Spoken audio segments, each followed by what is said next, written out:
few people admit to liking small talk.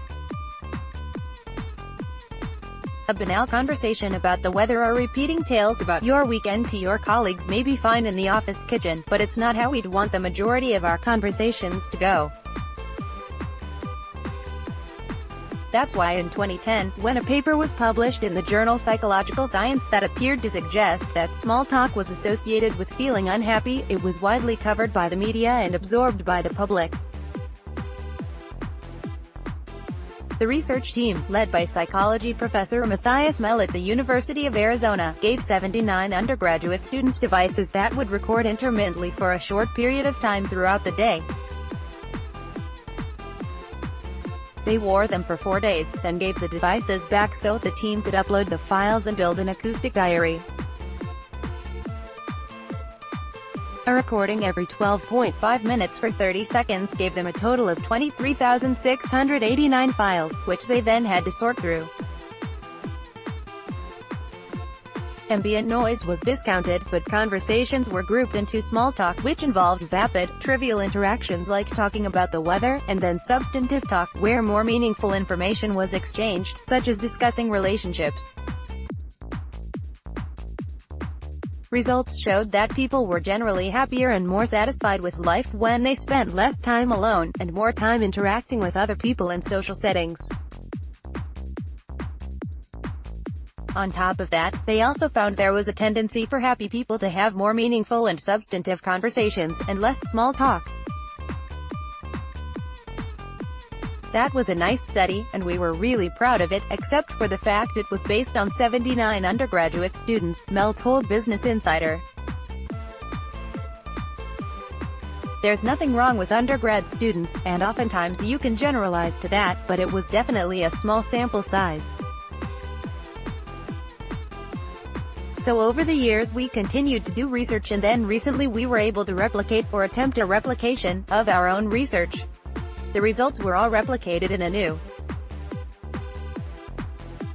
study, almost in a new study, which is available to view as a preprint. The team used the same methodology, but this time they had a sample size of 486. We found again that people who reported being more satisfied with their life spend less time alone and more time surrounded by other people, Mell said of the results. We were also happy to find out that our substantive finding holds, that people who are more satisfied with their lives also have more substantive conversation. That's on top of the whole quantity of interactions. What they didn't replicate was the negative association between small talk and well-being. In other words, small talk isn't the opposite of substantive, meaningful conversation, and it doesn't make people unhappier. In fact, people's small talk wasn't at all related to people's satisfaction of life, Mell said. So it wasn't that people who did more small talk were happier. We didn't find the opposite, it just seems to be an inactive ingredient. There are some champions of small talk, and it is a vital part of life. For instance, you wouldn't be likely to walk up to a stranger and immediately engage them in a conversation about the afterlife. And in a professional context, it's important to network with people and build up a rapport. Without small talk, this would be pretty difficult. In a blog post for Psychology Today, social psychology professor Sam Summers discusses one of his most influential teaching moments, which was when a student praised him in an evaluation on his social attitude and making small talk with students before lectures. "I'll admit, though, that I had a mixed reaction upon reading it," Summers wrote. "On the one hand, I was encouraged that I had created a welcoming classroom climate, at least for this student. But I also found the comment sobering. And a bit sad. Because its implication was that this student did not feel the same way in every one of his or her classes. Too often," he added, "we don't go around smiling or talking to others. We have a lot going on around us and in our minds, so we essentially have perceptual blinders to conserve our mental energy." It might improve our focus, but it means we are less connected to the people around us, Summers said. So using small talk to break out of our bubble can be a worthwhile idea. Introverts hate small talk, but they still have it. Another surprise from the new study was the difference between introvert and extrovert personality types. It's been long established in psychology that introverts hate small talk because they prefer to have a deep conversation with one or two people rather than hop around a party introducing themselves to many, as an extrovert might.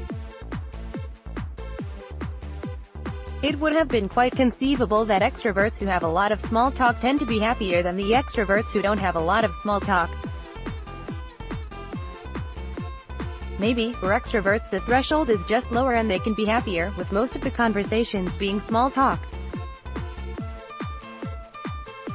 For introverts, having a lot of small talk is negatively related to well-being, Mel said. All of this would have been conceivable, but we didn't find it. This could mean introverts and extroverts run on the same conversational fuel, Mel said, or simply that extroverts need the same conversation depth as introverts.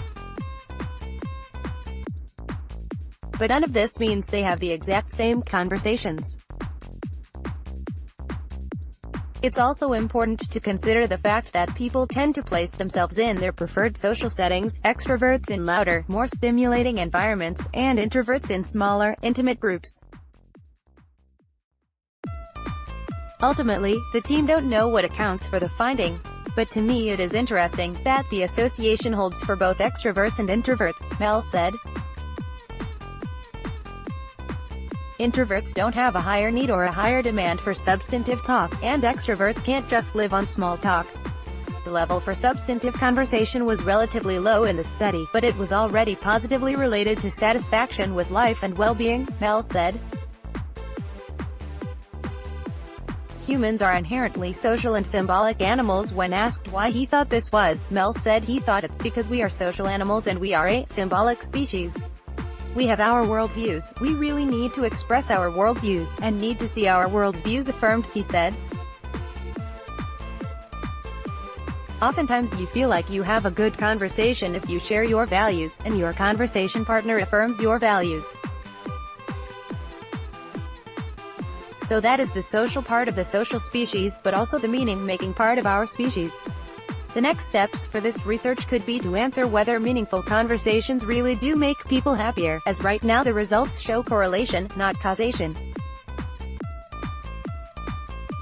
Mel said he would like to try a clinical trial, or injecting one or two more meaningful conversations into participants' lives, like a pill, to see if they are happier than a control group.